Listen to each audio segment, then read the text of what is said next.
MPSC परीक्षेमध्ये बुरसटलेले प्रश्न विचारले गेल्यामुळे संताप व्यक्त होतोय। स्त्रियांच्या शिक्षणामुळे प्रजनन क्षमता कमी होत असल्यासारखा बिनडोक शोध लावला गेला। राज्यसेवा पूर्व परीक्षेतील जनरल स्टडीजच्या प्रश्नपत्रिकेमध्ये हा 41वा प्रश्न आहे। स्त्रियांच्या शिक्षणामुळे प्रजनन क्षमता कमी होण्याचं कारण एमपीएससीने विचारले। एमपीएससीने शिक्षणामुळे प्रजनन क्षमता कमी होण्यासाठी 4 कारणं सुद्धा दिली। आणखी तपशील आपण घेणार आहोत प्रतिनिधी पंकज दळवी यांच्याकडून। पंकज, अत्यंत विचित्र प्रश्न असा म्हणावा लागेल। एमपीएससी सारख्या परीक्षेत असा प्रश्न विचारला गेलेला आहे। काय नेमकं याबाबत प्रतिक्रिया उमटलेल्या गेल्या आहेत आणि कुठलं अधिकृत स्टेटमेंट याबाबतचं आता समोर येऊ शकलंय का? या बाबतीतलं अधिकृत कुठलंही स्टेटमेंट समोर आलेलं नाहीये, पण आपण एमपीएससीचं हे बुरसटलेपण आहे असं म्हणू शकतो। एमपीएससी मध्ये 41 क्रमांकाचा तो प्रश्न आहे आणि त्याच्यामध्ये अतिशय ज्या पद्धतीने तू म्हणालीस तसं विचित्र पद्धतीने हा प्रश्न विचारलेला आहे। शिक्षणामुळे स्त्रियांची प्रजनन क्षमता कमी होते का? होते। याचं कारण त्यांनी जी दिलेली आहे ती कारणं सुद्धा जी आहेत ती धक्कादायक आहेत। एमपीएससीच्या प्रश्नांमध्ये 41वा प्रश्न आणि अतिशय बुरसटलेला प्रश्न आपण म्हणू शकतो।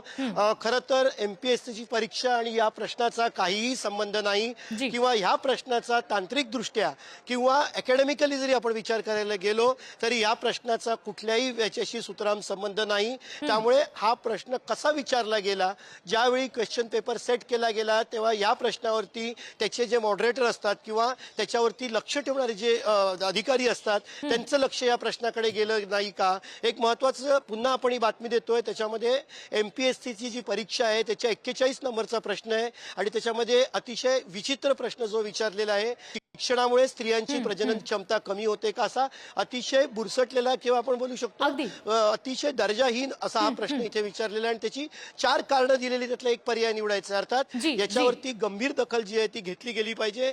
जसं तू विचारलंस तसं अधिकृत याच्या बाबतीतलं अजून कुठलंही स्टेटमेंट किंवा कुठलीही प्रतिक्रिया आलेली नाहीये। मात्र आज विधानसभेच्या विशेष अधिवेशनाचा पहिला दिवस आहे। हा प्रश्न नक्कीच इथे उपस्थित केला जाईल। महिला आमदार ज्या आहेत त्या याच्याविषयी प्रतिक्रिया देतील। याची गंभीर दखल जी आहे ती शासनाला आणि प्रशासनाला घ्यावी लागेल। अगदी पंकज, तुम्ही आमच्याशी असेच जोडलेले राहा। एमपीएससी कडून अशा पद्धतीने बुरसटलेले प्रश्न विचारले जाणं याच्यावरून आधीच टीका होतीये, त्यातच 41 क्रमांकाचा हा जो प्रश्न आहे ज्याबाबत पुढारी न्यूज ही बातमी दाखवत आहे। स्त्रियांचं शिक्षण आणि त्यामुळे प्रजनन क्षमता त्यांची कमी होणं अशा पद्धतीचा संबंध जोडणारा हा प्रश्न विचारला गेलेला आहे। त्यासाठी 4 पर्याय दिले गेले आणि या सगळ्यावरून आता निश्चित संताप व्यक्त करण्यासारखीच ही गोष्ट म्हणावी लागेल। या सगळ्या संदर्भात बोलण्यासाठी पुढारी न्यूजचे वरिष्ठ कार्यकारी संपादक तुळशीदास भोईटे सर सध्या आपल्याशी जोडले गेलेत। सर, अधिकारी होऊ इच्छिणाऱ्या किंवा मग पॉलिसी मेकिंग आपण म्हणूया अशा गोष्टीसाठी सक्षम होऊ इच्छिणारे विद्यार्थी आहेत जे या परीक्षेसाठी येतात। साधी सोपी परीक्षा नाहीये ही आणि अशा परीक्षेत अशा पद्धतीचा प्रश्न विचारला जाणं, स्त्रीचं शिक्षण, तिची प्रजनन क्षमता याबाबतचा संबंध जोडून प्रश्न विचारले जाणं, त्याच्यासाठीचे 4 पर्याय दिले जाणं, या सगळ्याकडे आपण कसं पाहता? रिद्धी, आज सकाळी जेव्हा मला एमपीएससीच्या विद्यार्थ्यांचा फोन आला ना तेव्हा मला विश्वास बसला नाही। खरं तर त्यांनी सांगितलं की सर असं असं आहे किंवा एक दारूचा प्रश्न गाजलेला, मध्यंतरी वाद झालेला। त्यांना मी म्हणालो की असं आम्ही पुढारी न्यूजवर चालवू शकत नाही, मला पुरावा पाहिजे। त्यांनी 1 डिसेंबर रोजी राज्यसेवेची पूर्व परीक्षा जी झाली त्याचा पेपर पाठवला, तो आता माझ्या हातात आहे। या महाराष्ट्र राज्यपत्रित नागरी सेवा संयुक्त पूर्व परीक्षा 2024 1 डिसेंबर रोजी हा पेपर देण्यात आला। धक्कादायक आहे, कारण या परीक्षेतून काय साध्य केलं जातं? आता रिद्धी तुम्हीच म्हणालात तसं अधिकारी घडवणं, अधिकारी निवडणं हा उद्देश असतो। हा जो प्रश्न 41वा म्हणजे बिनडोकपणाचा कळस म्हणावा लागेल, बिनडोकपणाची सर्वात खालची पातळी गाठली आहे हा प्रश्न लिहिणाऱ्यानं आणि तो तपासून तसाच त्या प्रश्नपत्रिकेत राहू देणाऱ्यानं। कारण याच्यापेक्षा मोठा बुरसटलेला वृत्ती कोणती असू शकत नाही। बुरसटलेपणाचा हा कळस म्हणावा लागेल। काय पर्याय दिलेत रिद्धी त्यांनी? स्त्रियांच्या शिक्षणामुळे प्रजनन क्षमता कमी होते आणि कारण म्हणजे हे थेट विधान आहे ना, म्हणजे होते का असं जरी विचारलं असतं ना तरी समजू शकलो असतो आपण। मात्र त्यांनी थेट विधान केलंय आणि कारणं दिली आहेत पुढे 4 पर्याय। शिक्षणामुळे स्त्रियांच्या कामाच्या संधीत सुधारतात। आता याच्यामुळे कसं काय प्रजनन क्षमता कमी होईल? पुढे आहे, शिक्षित स्त्रियांना स्वतःच्या मुलांनी शिक्षित व्हावेसे वाटतं। अहो बघ, त्याच्यामुळे प्रजनन क्षमता कशी कमी होईल?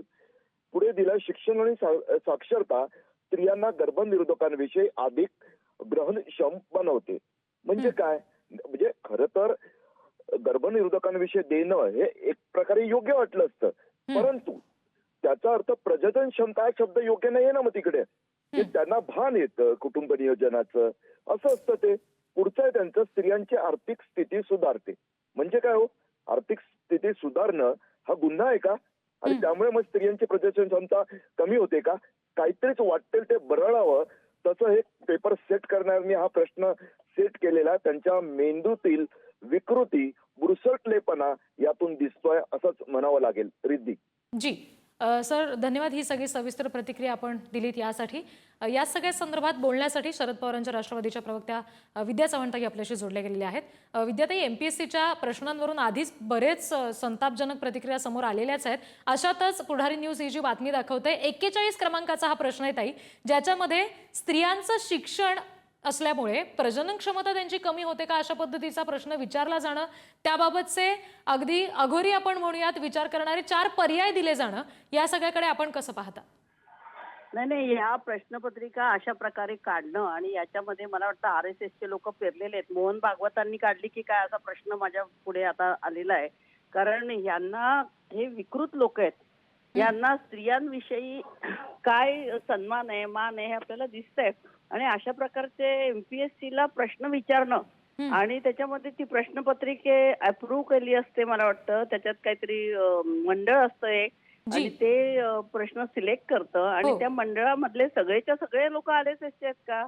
कारण ह्यांना कधीच वाटत नाही महिलांनी शिकावं, उच्च शिक्षित व्हावं, बरोबरीने पुरुषांच्या बरोबरीने पुढे जावं, आणि म्हणून प्रजनन शक्ती कमी होण्याचा काही प्रश्न येत नाही. आणि अशा प्रकारचे प्रश्न विचारणं हे एक विकृतीचं लक्षण आहे, दुसरं काही नाहीये. आणि कशासाठी तुम्हाला लोकसंख्या वाढवायची आहे? आता बस झालं ना. आता हल्ली स्वतः मुली शिक्षित झाल्यामुळे त्यांना एक मूल असलं तरी त्यांना खूप वाटतंय, त्यांना 4-4 मुलं नकोशी वाटतायत. आणि प्रचंड महागाई वाढली आणि एक मुलगी झाली, मुलगा हो, चांगलं शिक्षित करणं हा काय गुन्हा नाहीये ना. हा प्रत्येकाच्या. आणि तुम्ही महागाई इतकी वाढवून ठेवली आहे, तुम्ही बेरोजगारी इतकी वाढवून ठेवली आहे, 10 मुलं पैदा करायची आणि त्यांना शिक्षण नाही, ते वणवण भटकणार, त्यांना खायला नाही, अशी अवस्था तुम्हाला देशाची पाहिजे? आणि म्हणूनच तुम्ही 80 कोटी लोकांना सांगताय आम्ही अन्नधान्य फुकट देतो. शरम वाटायला पाहिजे या लोकांना. हे सगळे आता हे असंच वाढत जाणार आहे.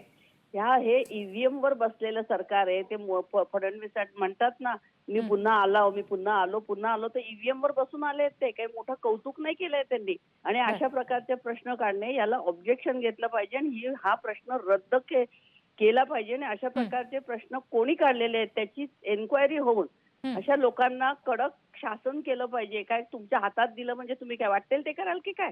आणि हे महिला विरोधी लोक आहेत, त्यामुळे यांना असं खुलेआम काहीही करणं हे आता याच्या पुढे चालणार नाही. मला असं वाटतं मोहन भागवतांनी ही प्रश्नपत्रिका काढली की त्यांचे कच्चे बच्चे इथे पेरून ठेवलेले आहेत आणि ते आता उगवत आहेत सगळे, आणि ते असं सुळसुळाट वाढलेलं आहे आणि याच्या पुढे तो वाढतच जाणार आहे. विद्याताई, धन्यवाद. ही सविस्तर प्रतिक्रिया आपण पुढारी न्यूजला दिली त्यासाठी. पंकज, आपल्यालाही धन्यवाद आपण दिलेल्या तपशिलांसाठी.